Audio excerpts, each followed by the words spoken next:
Hello. Okay, today is going to be the Rebel version of the 54321 tag.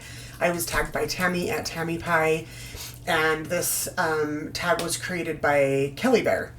So she said that she figured some of us weren't going to follow the rules, and she's right, because I'm not going to follow the rules. I don't ever follow the rules. Picking 5 tarot was easy, but I was like, okay, I liked how she said, pick a theme, 5 Halloween decks, 5 of your favorite decks. And I was like, okay. I don't want to do the decks that I just have recently got out for the Wanderlust Destinations, which is the new part 2 of the Wanderlust hashtag. So if you haven't gone and watched that, go watch that. This is probably going to come up a couple days later. So anyways, because Tami is the one that tagged me, and one thing that we share in common is our love for the Tarot of the Spirit. And so that got me thinking, okay, then what part of why I love this deck is because I love the books that go with it. And the 4 of the 54321 is supposed to be 4 books. So I picked 5 tarot decks, but I have 7 books. But they're multiple books for the same deck. So we'll let that slide. So I love this deck so much. It's still available, but I do have an older version of it that I did pick up used, I believe, on eBay. And I have had this so my first ever tarot deck was the OG Mythical Tarot back in the 90s. And then the first deck that I started really working with was a OG RWS. So aside from those two, this was like the first branch out, and I was kind of like interested and wanting to maybe dabble in the Thoth system, but I just didn't feel worthy yet. And this was a deck that I just felt like was a good transition. And I didn't even really know anything about the books at the time, but then after I picked it up, I found that she has written 2 other guidebooks. So it comes with a little white book in the box, but then there is also the Tarot of the Spirit full guidebook, big, healthy, thick girl. And then there's also the Kabbalah and the Tarot of the Spirit, which is its own thing. And I have actually started working through this one. And also, I guess if we had to pick a theme, these are all systems that I'm supposed to be studying and working on, but I constantly get distracted and stop myself. So here we are. So yeah, these books, so these are by Pamela Eakins, which is PhD, and then she worked with her daughter on these. Joyce Eakins, or I don't know who's the daughter and who's the mom actually, but so here's the books, and you can just tell, like, I mean, come on.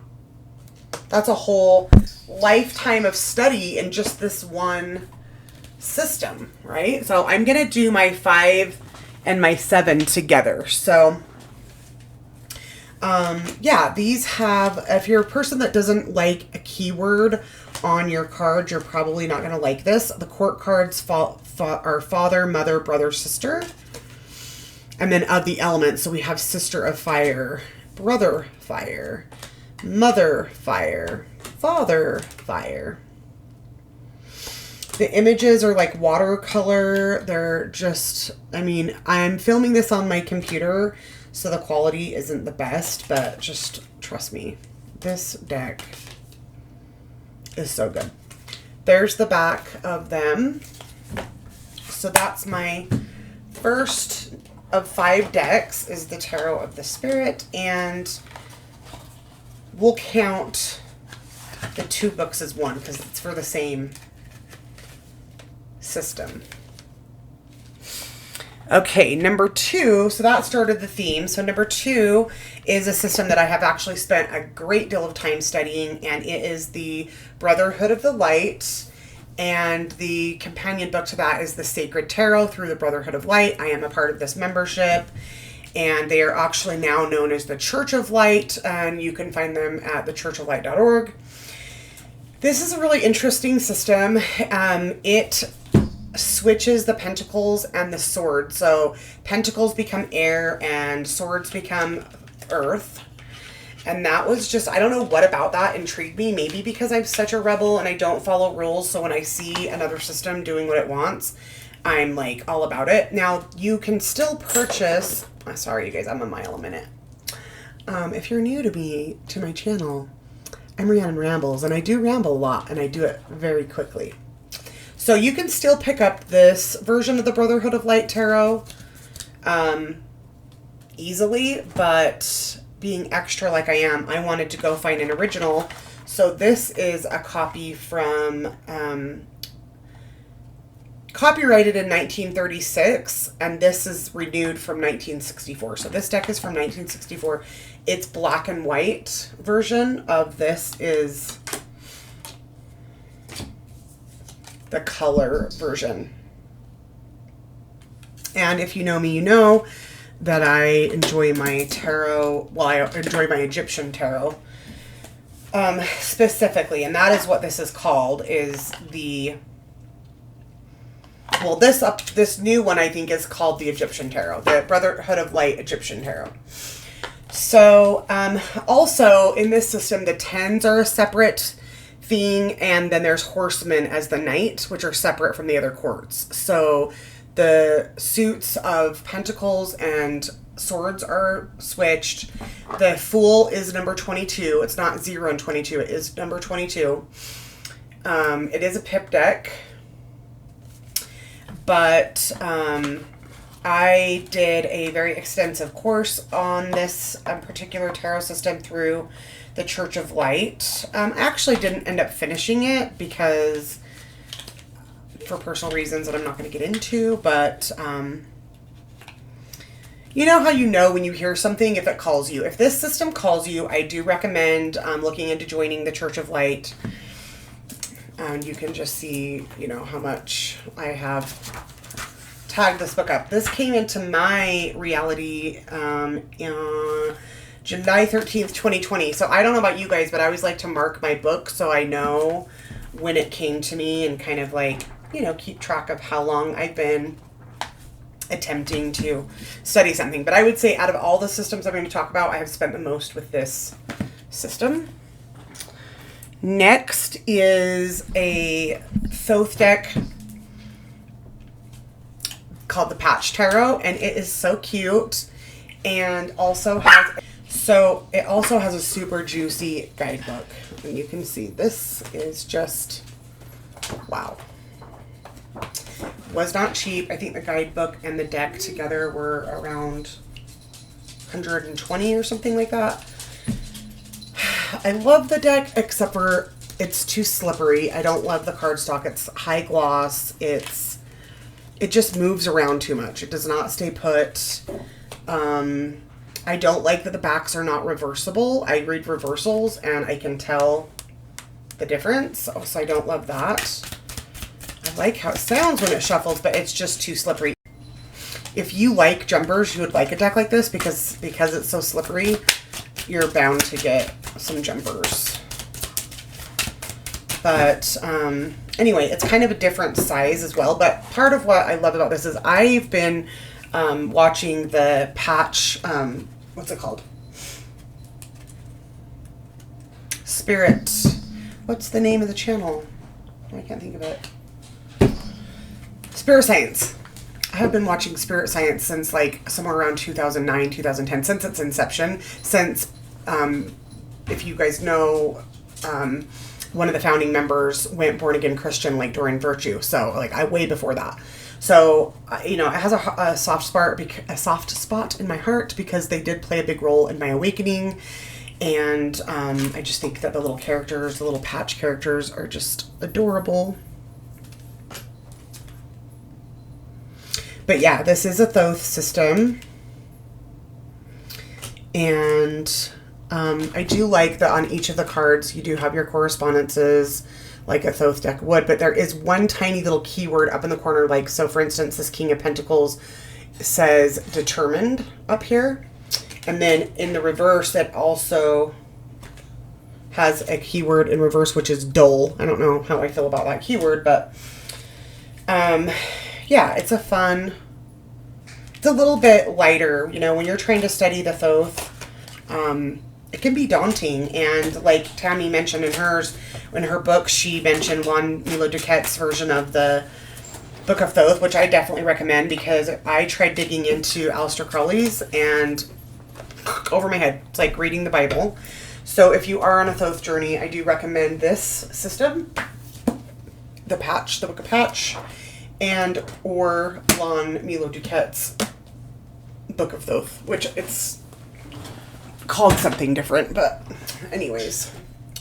Okay, next up in the decks and systems that I need to spend more time with, want to spend more time with, we have the Rosetta Tarot and the Book of Sachet, which is the accompanying guidebook. I mean, I haven't even cracked this book yet because I just don't have the capacity for it right now.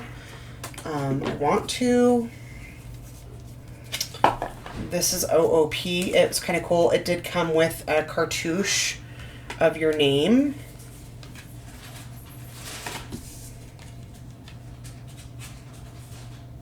Where's mine at?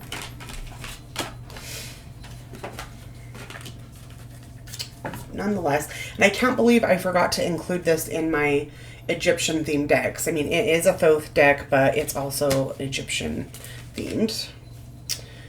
So that's going to be number 4.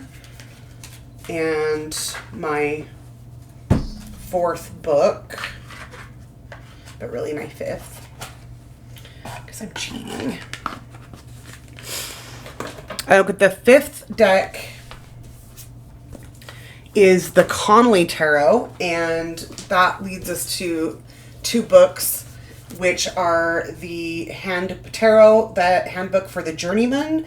Oh, sorry, this is the first one. So Tarot and a New Handbook for the Apprentice. And then the second one is the Handbook for the Journeyman. And I do think there's a Handbook for a Master, which I haven't been able to find. These books have been out of print for a very long time. I spent a lot of money on these on eBay. This is its own system too, which I didn't realize, and it is closer to my Church of Light, Brotherhood of Light. They switch some of the elements, and a lot of the zodiac associations are very different from anything that I've ever seen before. So, for instance, let's get to the majors. So, for instance, the moon, which we would normally associate with Pisces, even though that drives me nuts, because the moon is the planetary ruler of Cancer, so I've never been able to wrap my head around why it's the Pisces card. In this book, it is associated with Cancer. You can see the moon, and over here you can see astrological Cancer. So I kind of like that, but let's show you some different ones. So in RWS, the astrological association for the star is Aquarius, where here it says that it is Gemini. So the star is Gemini. So, you know, this is a completely different system, but I do like that for each of the cards, it gives a cute little story. So, for instance, for the 8 of Pentacles, it says, it's called a memory, but it says, persist and learn all you can, and you will be the better man. So it's called a memory, but it's like a little poem for each card to help you remember it, right? So 6 of Swords, it says, life moves on, just look ahead, think of brighter things instead, which it's so cute. So I love this book. But so it met the criteria of the decks that I'd like to study, and they're more like a system that I want to study. And I bought that. Originally, these came into my awareness through a spread that we're going to talk about next. But first, let's talk about the Conley Tarot. This is one of the newer ones. I'd like to be able to have one of her original ones. It reminds me of, have you guys watched the movie on Amazon Prime called The Love Witch? It totally looks like it was filmed in like the late 1960s. It's so cheesy, but it's so good. This deck reminds me of like that time period. Even though the movie's newer, it looks like it was set then. It's got a lot of purples and pinks. Here's the back of the deck. Yeah, it's been around for a long time. I love purple. I'm not a pink girly. I'm more like a purple girly. So I love all of the purple. So that's the deck. And then, but I bought the deck only after I bought the guidebook, and I bought the guidebooks not knowing that they were different in like associations or anything like that. I just had seen this wild spread called Rahu's Will, and it is the most elaborate spread, and I still haven't had the time to do it, but I would like to. And it uses every single card of the 78 cards. Okay. So I think I have it marked. So it's in the Journeyman, yeah. It's in the volume 2 book, which was even harder to find. You can find some newer of these ones, but I'm pretty sure it's still OOP. So in the back, there's a bunch of really cool spreads. So now we're going into, we got the 5, the 4. You're supposed to pick 3 spreads. So the first one we're going to talk about is the reason I bought this book.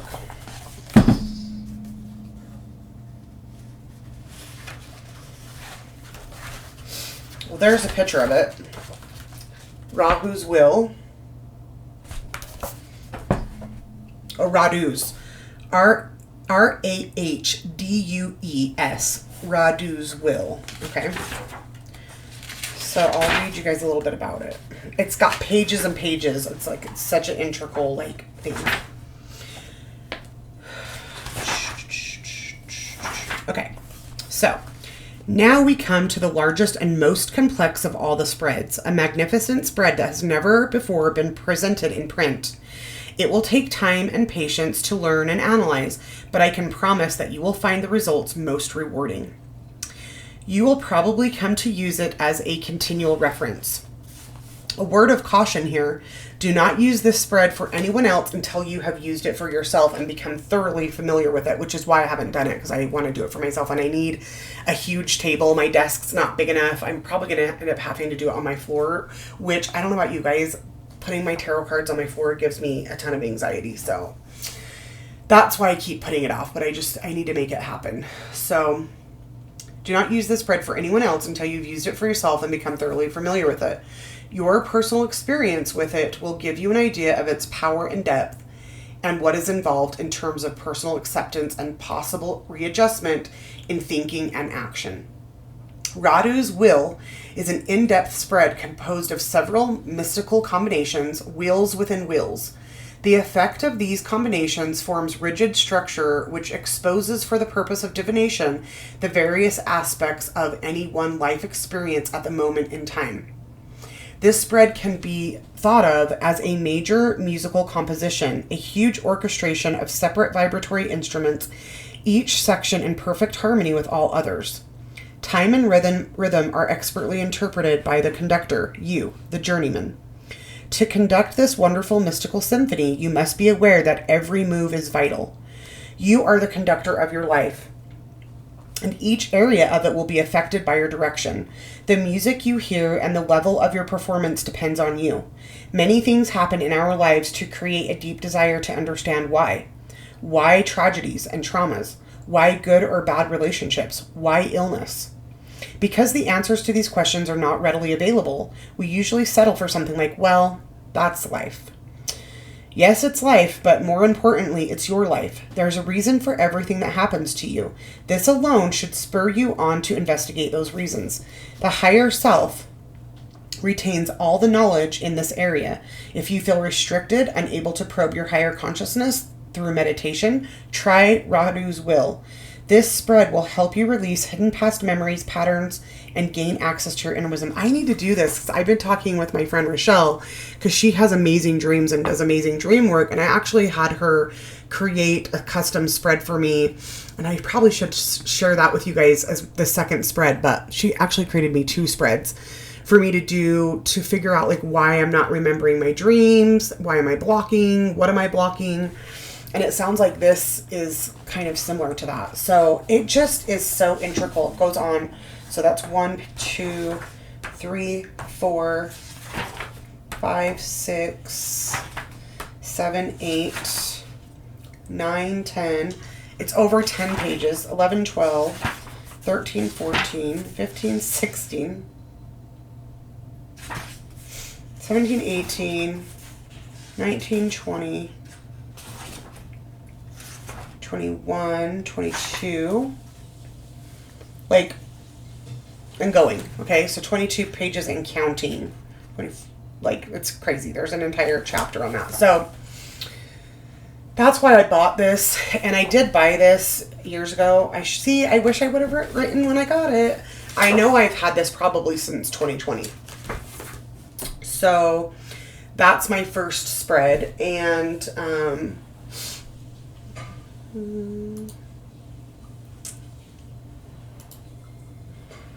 I was going to share with you the dream spread that Rochelle did for me, but I'm not because I haven't done it yet. I'll give you my favorite spread, which is just the 3-card spread. I am a professional psychic hotline reader, and that's what I do all day, every day. So I need to have quick and easy. I need it to be consistent. So I do 3 cards. Doesn't matter what, every question is 3 cards. Boom, boom, boom. So right off the bat, it gives me a yes or no. So here's what I got. I got 2 of Swords upright, the Devil reverse, and the Empress upright. So for me, 2 out of 3 cards upright right away is a yes. 3 out of 3, yes. 2 out of 3 reverse, no. 3 out of 3 reverse, no. So you could do it with 3 cards or 5 cards, but I find that 3 is just the right amount for me. The key to this is being consistent, because sometimes if you look at the energies of those cards, it's not going to make sense for it to be a no, but that's why you just have to be consistent. And when your cards know what to expect from you, it's a relationship, you know? So that's my favorite spread. And I know that's only 2 spreads, but I'm going to leave it at that because I think the Radu's Will was like equivalent of like 10 spreads. And then the last is the 2 elements of components of reading for me. I do like to burn things, incense. I was burning Nag Champa is my favorite. I have a lot of different custom blends. Like right here, I have for my goddess Hathor that I got on Etsy. I will recommend. It's called the Empress and the Hierophant is the name of the shop, and I have never smelt such delicious custom blends of incense. So I'm definitely burning incense before readings, during readings, to clear energy, all the things. I have a lot of different energy sprays and I do use them, but I'm noticing that I'm seeing little black speckles on a lot of my tarot decks because I'm pretty sure it's causing mold, which is probably not good. I was trying to find an example here on, like, again, this camera's not great, so it might not show up, but can you see like the speckle of black right there? Like, I'm getting little black speckles on all of my decks that are more paper like this, and I'm pretty sure it is because I spray sprays, so it's probably not the best. So I do like that. And then a word of advice would be don't pull too many cards, and it is good to have a spread or a specific question. People that do really general, like, what do I need to know? You're never going to get to the heart of the problem with something like that. And especially if you say, like, what do I need to know? And then you pull 17 cards, it's just too much. And I think that people overwhelm themselves by pulling too many cards. So I think I got all the prompts. 5, 4, 3, 2, 1. I didn't follow the rules, so it's hard. Those are my ramblings on the 5, 4, 3, 2, 1. Thanks for tagging me, Tami, and thanks for creating this fun tag, Kelly. We'll see you guys next time. Bye.